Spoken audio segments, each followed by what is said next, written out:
दोस्तों आज का वीडियो थोड़ा इमोशनल होने वाला है क्योंकि इस वीडियो में हम जानेंगे कि क्यों भगवान कल्कि एक दिन हमेशा के लिए अपने भक्तों को छोड़कर चले जाएंगे। क्योंकि इस पृथ्वी पर कुछ भी नित्य नहीं है, ना ही ये पृथ्वी नित्य है और ना ही ये ब्रह्मांड नित्य है। हर एक चीज और हर एक जीव का भी इस पृथ्वी पर एक ना एक दिन अंत होना निश्चित है और ये पृथ्वी और ब्रह्मांड भी समय पूरा होने पर प्रलय के आगोश में समा जाएंगे।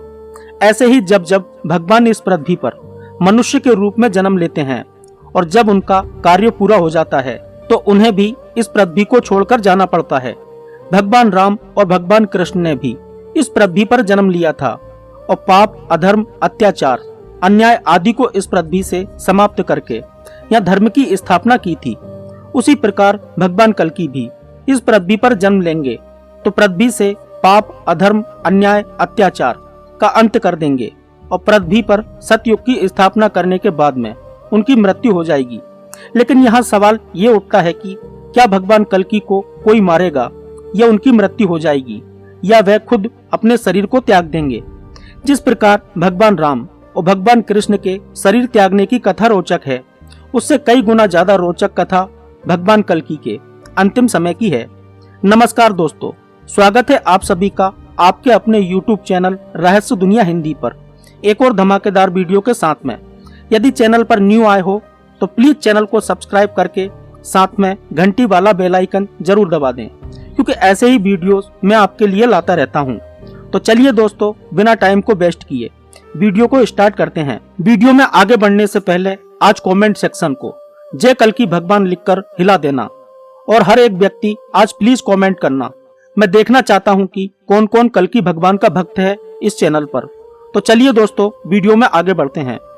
दोस्तों, भगवान कल्कि जी ने कई पापियों, अधर्मियों, राक्षसों आदि का इस पृथ्वी से अंत किया और पृथ्वी पर सतयुग की स्थापना की। इसके बाद भगवान कल्कि ने अपने भाइयों, पुत्रों और स्वजनों के साथ मिलकर इस पृथ्वी पर 1000 वर्ष तक संभल ग्राम में निवास करते रहे।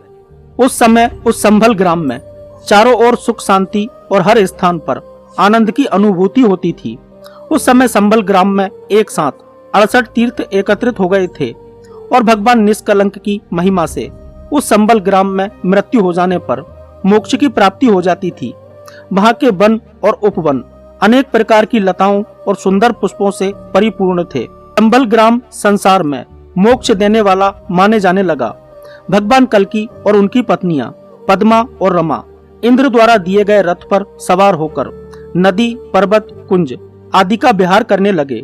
एक समय की बात है, भगवान कल्कि तथा उनकी पत्नियां पद्मा और रमा तथा उनके साथ कई सखियां विहार करने निकलते हैं।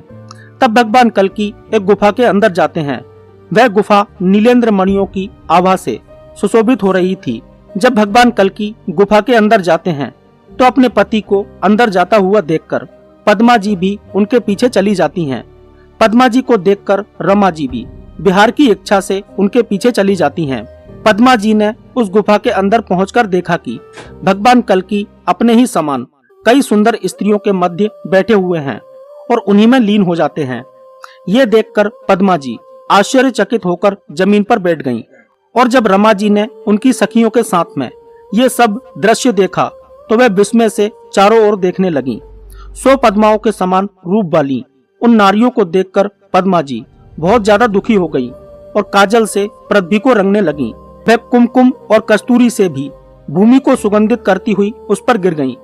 रमा जी भी ये सब देखकर हृदय में कल्कि भगवान का ध्यान और पूजन करने लगी और शोक और दुख से व्याकुल होकर जमीन पर बैठ गईं। रमा जी भी अपने आप को कल्कि जी के आलिंगन से मुक्त पाकर उठकर रोने लगी और कहने लगी कि हे हरि, प्रसन्न होइए। पद्मा जी भी वहीं धूल में लेट गईं। उनका शरीर पूरी तरह से धूल से ढक गया। फिर भगवान कल्कि वहां प्रकट हुए तो जिस प्रकार यूथपति हाथी के पास हथनियां जाती हैं, उसी प्रकार सभी स्त्रियां हर्षित होकर भगवान कल्कि के पास आ गईं। वह दुख और संताप को भूलकर पूर्ण कामा हो गईं। फिर वह सभी नंदन वन में जाकर विहाररत हुए। इसके बाद सभी सरोवर के किनारे जा पहुंचे। जैसे यूथपति हाथी के शरीर पर हथनियां जल डालती हैं, उसी प्रकार सभी स्त्रियां भगवान कल्कि जी, रमा जी और पद्मा जी के शरीर पर जल डालने लगीं। इसके बाद में ब्रह्मा जी और अपने अपने गणों के साथ रथ पर सवार होकर सभी देवता भगवान कल्कि का दर्शन करने के लिए आते हैं। महर्षि गण, देवता गण, किन्नर गण, गंधर्व गण मुद्रित हृदय से सभी उस पूजनीय संबल ग्राम में उपस्थित हुए।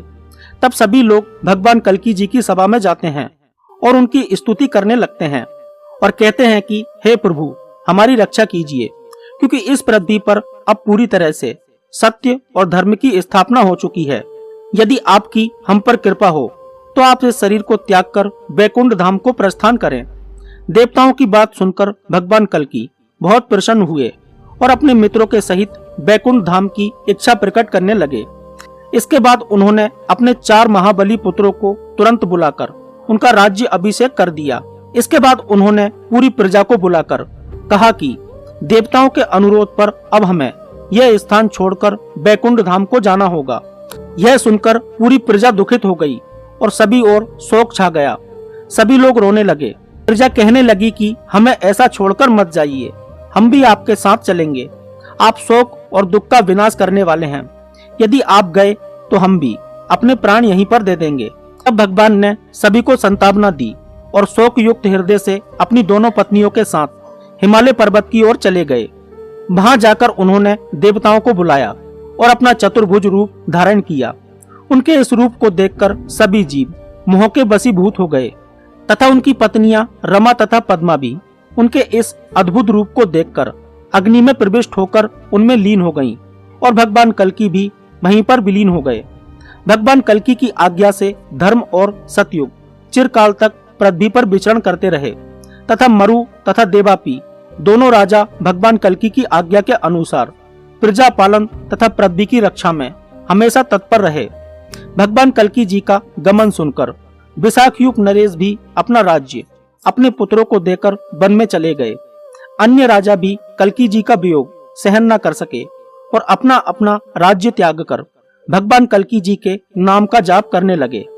जिन प्रभु कल्कि के शासन काल में कोई भी धर्म विहीन, अल्प आयु, दरिद्री, पाखंडी, कपट पूर्ण नहीं रहा और सभी प्राणी आदि व्याधि क्लेश से रहित होकर देवताओं के समान रहे, उन्हीं के अवतार की ये कथा आपने सुनी है दोस्तों। इस कथा को सुनने से धर्म, यश और आनंद की वृद्धि होती है और साथ ही परम आनंद की अनुभूति होती है तथा अनंत काल में स्वर्ग की प्राप्ति होती है। ये कथा सुनने से शोक, संताप और पाप नष्ट हो जाते हैं। तो दोस्तों, यह थी भगवान कल्कि के कलयुग में शरीर त्यागने की कथा। आप और कौन से पुराण पर वीडियो देखना चाहते हैं, हमें कमेंट करके जरूर बताएं। वीडियो अच्छा लगा हो तो प्लीज वीडियो को लाइक करें और चैनल को सब्सक्राइब करके साथ में घंटी वाला बेल आइकन जरूर दबा दें। मिलते हैं अगले वीडियो में, तब तक के लिए जय श्री कृष्णा। धन्यवाद।